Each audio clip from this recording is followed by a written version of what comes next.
Hello viewers, நீங்கள் பார்த்துட்டு idea planet. பிளெண்டரில் ஸ்கல்ப்டிங் டெக்னிக் யூஸ் பண்ணி ஒரு 3D மாடலை ஸ்டெப் பை ஸ்டெப்பாக க்ரியேட் பண்ணுறதுக்கான பேசிக்ஸை பற்றி பார்க்க போகிறோம். அது கூடவே நான் ரெகுலராக யூஸ் பண்ணுற டூல்ஸை பற்றியும் பார்க்க போகிறோம். இப்போ நீங்கள் ஒரு பிகினராக இருக்கலாம், இல்லைனா எனக்கு இதில் கொஞ்சம் நாலேஜ் இருக்குது அப்படின்னு சொன்னீங்கன்னா இந்த டியூட்டோரியல் உங்களுக்கு ரொம்ப யூஸ்ஃபுல்லாக இருக்கும். ஸோ வீடியோவை ஸ்கிப் பண்ணாமல் ஃபுல்லாக பாருங்கள். ஃபர்ஸ்ட் பிளெண்டரில் ஒரு நியூ ப்ராஜெக்டை ஓப்பன் பண்ணிக்கலாம். கீபோர்டில் Shift+A கிளிக் பண்ணி வியூ போர்ட்டில் ஒரு ஐகோஸ்பியரை க்ரியேட் பண்ணியிருக்கேன். அப்படியே கீழே லெஃப்ட் சைடில் பார்த்தீங்கன்னா இந்த மாடலுக்கான செட்டிங்ஸ் எல்லாமே கொடுத்துருப்பாங்க. அதில் சப்டிவிஷன் வேல்யூவை நம்மளுக்கு ஏற்ற மாதிரி கொஞ்சம் இன்க்ரீஸ் பண்ணணும். நான் இந்த வேல்யூவை 8க்கு செட் பண்ணியிருக்கேன். இப்போ இந்த ஐகோஸ்பியரோட ஸ்மூத்னஸ் வந்து இன்க்ரீஸ் ஆகிருக்கும். நெக்ஸ்ட்டு இந்த மாடலை ஸ்கல்ப்டிங் மோடுக்கு சேஞ்ச் பண்ணுறதுக்கு மேலே இருக்கிற ஆப்ஷனை யூஸ் பண்ணலாம், இல்லைனா அதுக்கு மேலே இருக்கிற ஸ்கல்ப்டிங் டேபை யூஸ் பண்ணிக்கலாம். இந்த விண்டோவில் ஸ்கல்ப்டிங்காக எல்லா செட்டிங்ஸையும் கஸ்டமைஸ் பண்ணியிருப்பாங்க. ஸோ இது நம்மளுக்கு இன்னும் கொஞ்சம் ஈஸியாக இருக்கும். இப்போ இந்த விண்டோவோட லெஃப்ட் சைடில் ஸ்கல்ப்டிங்காக யூஸ் பண்ணுற ப்ரஷஸ் எல்லாமே கொடுத்துருப்பாங்க. இப்போ அந்த பார்டரை கிளிக் பண்ணி ரைட்டில் ட்ராக் பண்ணும்போது அந்த டூல்ஸ் எல்லாமே இன்னும் கொஞ்சம் கஸ்டமைஸ் ஆகும். இப்போ மறுபடியும் அதை ரைட் சைடில் ட்ராக் பண்ணும்போது அந்த டூல்ஸோட நேம் எல்லாமே ஷோ ஆகும். நம்மளுக்கு ஏற்ற மாதிரி இதை நம்ம கஸ்டமைஸ் பண்ணிக்கலாம். இதில் இருக்கிற ஒவ்வொரு ப்ரஷுக்கும் டிஃப்ரெண்ட்டான பிஹேவியர் இருக்கும். இதில் ஓரளவுக்கு நாலேஜ் இருந்தால் போதும், நம்மளால் ஒரு நார்மலான 3D மாடலை க்ரியேட் பண்ண முடியும். ஃபஸ்ட்டு இதில் இருக்கிற ட்ரா ப்ரஷ் யூஸ் பண்ணி இந்த 3D மாடலில் பெயிண்ட் பண்ணும்போது அந்த ப்ரஷோட மூமெண்ட்டுக்கு ஏற்ற மாதிரி அந்த 3D மாடலில் ஸ்ட்ரோக்ஸ் வந்து அவுட் சைடில் க்ரியேட் ஆகும். Next draw sharp brush use பண்ணி பெயிண்ட் பண்ணும்போது அந்த ஸ்பியரோட இன்சைடில் அந்த ஸ்ட்ரோக்ஸ் எல்லாமே க்ரியேட் ஆகும். இப்போ இந்த ப்ரஷ்ஷை நம்ம இன்னொரு வேல கூட யூஸ் பண்ணலாம். அதாவது கீபோர்டில் கண்ட்ரோலில் கிளிக் பண்ணி ஹோல்டு பண்ணிவிட்டு இப்போது அந்த மாடலில் பெயிண்ட் பண்ணும்போது அந்த ஸ்ட்ரோக்ஸ் வந்து அந்த ஸ்பியரோட அவுட் சைடில் க்ரியேட் ஆகும். இந்த மாதிரி கண்ட்ரோல் பட்டனை யூஸ் பண்ணி இதில் இருக்கிற எல்லா ப்ரஷ்ஷையும் நம்ம டிஃப்ரெண்ட்டாக யூஸ் பண்ணிக்கலாம். நெக்ஸ்ட் ப்ரஷ் வந்து கிளே ஸ்ட்ரிப்ஸ். இந்த ப்ரஷ்ஷை யூஸ் பண்ணி பெயிண்ட் பண்ணும்போது அந்த 3D மாடலில் ஃப்ளாட்டான ரெக்டாங்குலர் ஸ்ட்ரோக்ஸ் வந்து க்ரியேட் ஆகும். இப்போ இந்த மாடலோட லுக் வந்து ஒரு நார்மலான கிளே மாதிரி இருக்கும். சப்போஸ் உங்களுக்கு இந்த ப்ரஷோட ரேடியஸ் இல்லைனா ஸ்ட்ரென்த்தை சேஞ்ச் பண்ணணுன்னா மேலே இருக்கிற ஆப்ஷனை யூஸ் பண்ணிக்கலாம், இல்லைனா அதுக்கு தனியாக ஷார்ட்கட்ஸும் கொடுத்துருக்காங்க. இப்போ கீபோர்டில் F கிளிக் பண்ணி ஹோல்ட் பண்ணிவிட்டு மவுஸ் மூவ் பண்ணும்போது அந்த ப்ரஷோட ரேடியஸ் இன்க்ரீஸ் ஆகும். நெக்ஸ்ட்டு கீபோர்டில் Shift+F கிளிக் பண்ணி ஹோல்ட் பண்ணிவிட்டு மவுஸ் மூவ் பண்ணும்போது அந்த ப்ரஷோட ஸ்ட்ரென்த் வந்து இன்க்ரீஸ் ஆகும். இந்த மாதிரி ஷார்ட்கட்ஸை யூஸ் பண்ணி நாம் ஒரு மாடலை க்ரியேட் பண்ணும்போது அந்த ஒர்க் ஃப்ளோ ரொம்ப ஈஸியாகவும் ஃபாஸ்ட்டாகவும் இருக்கும். அடுத்த ப்ரஷ் வந்து கிளே தம்ப். அந்த ப்ரஷோட ஸ்ட்ரோக்ஸ் எல்லாமே நம்மளோட ஃபிங்கர்ஸ் யூஸ் பண்ணி க்ரியேட் பண்ண மாதிரி நேச்சுரலாக இருக்கும்.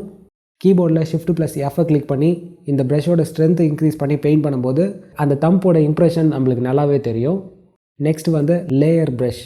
இதை யூஸ் பண்ணி அந்த மாடலில் பெயிண்ட் பண்ணும்போது இது வந்து ஜஸ்ட் ஒரு ஸ்ட்ரோக்காக இல்லாமல் ஒரு பஞ்ச் ஆஃப் லேயர்ஸை அந்த 3D மாடல் மேலே க்ரியேட் பண்ணும். அடுத்து கிராப் ப்ரஷ்.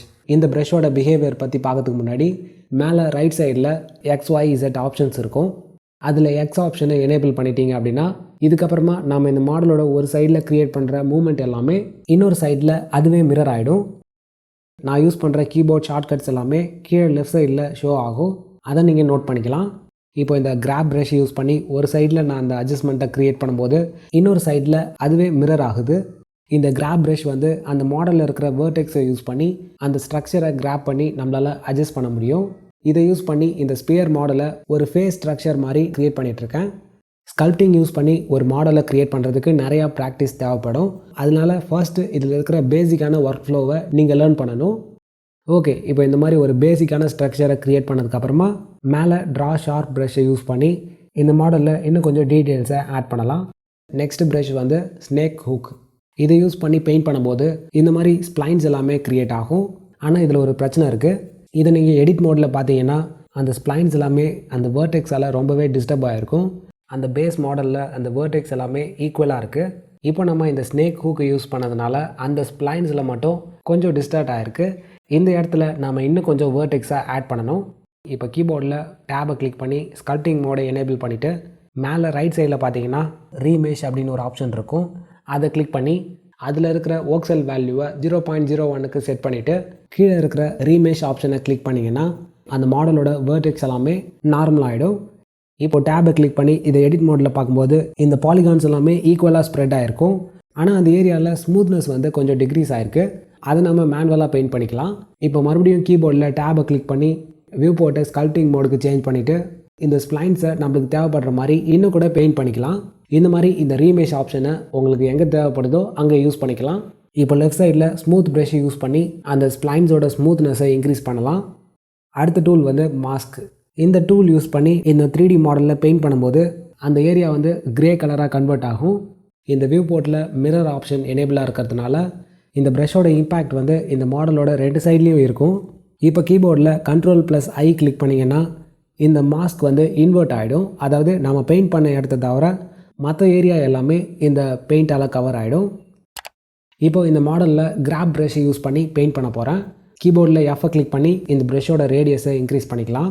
இப்போது அந்த அன்பெயிண்டட் ஏரியாவில் அந்த ப்ரஷ்ஷை யூஸ் பண்ணி பெயிண்ட் பண்ணும்போது அந்த ஏரியா மட்டும் அந்த ப்ரஷ்ஷுக்கு ரியாக்ட் ஆகும்.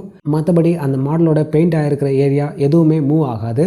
இந்த மாதிரி நம்மளால் 2 டூல்ஸை கம்பைன் பண்ணி யூஸ் பண்ண முடியும். ஒன்ஸ் நீங்கள் ஃபினிஷ் பண்ணிட்டீங்க அப்படின்னா Ctrl+M கிளிக் பண்ணும்போது அந்த மாடல்லேருந்து அந்த மாஸ்கோட எஃபெக்ட் வந்து ரிமூவ் ஆகிடும்.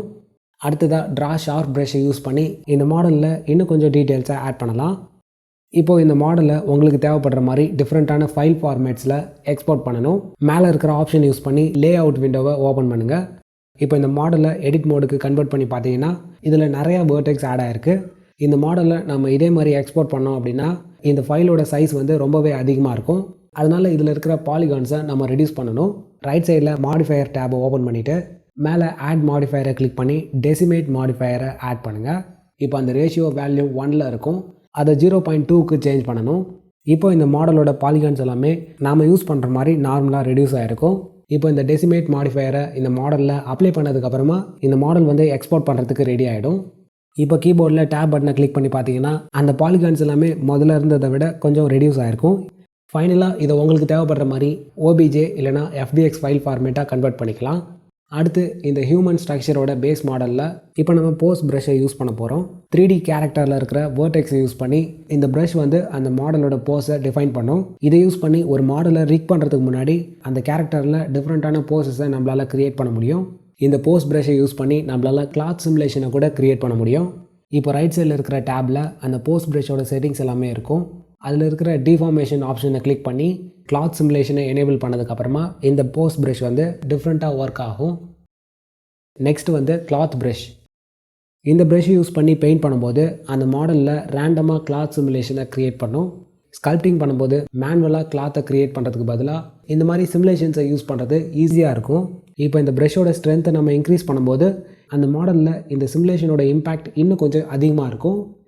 இந்த ப்ரஷ்ஷை நம்ம டிஃப்ரெண்ட்டாக யூஸ் பண்ணுறதுக்கு ரைட் சைடில் இருக்கிற அந்த ப்ரஷோட டூல்ஸை யூஸ் பண்ணிக்கலாம். அதில் இருக்கிற டிஃபார்மேஷன் ஆப்ஷனில் நிறையா வெரைட்டிஸ் இருக்கும். இப்போ அதில் கிராப் ஆப்ஷனை செலக்ட் பண்ணும்போது இந்த ப்ரஷோட பிஹேவியர் சேஞ்ச் ஆகும்.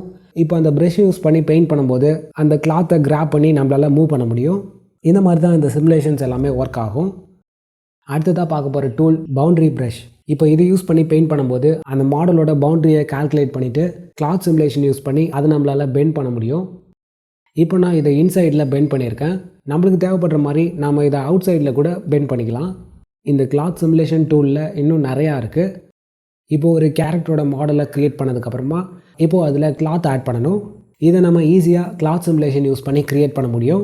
அதாவது அந்த கேரக்டரை செலக்ட் பண்ணிவிட்டு அதில் கொல்யூஷன் ஆட் பண்ணதுக்கப்புறமா இந்த கிளாத்தை செலக்ட் பண்ணி அதை ஸ்கல்ப்டிங் மோடுக்கு சேஞ்ச் பண்ணிவிட்டு இப்போ கிளாத் ப்ரஷ் யூஸ் பண்ணி பெயிண்ட் பண்ணும்போது அந்த கேரக்டருக்கு அந்த கிளாத் வந்து அக்யூரேட்டாக சூட் ஆகும். இந்த மாதிரி டிஃப்ரெண்ட்டான ஸ்கல்ப்சர்ஸை நம்மளால் க்ரியேட் பண்ண முடியும்.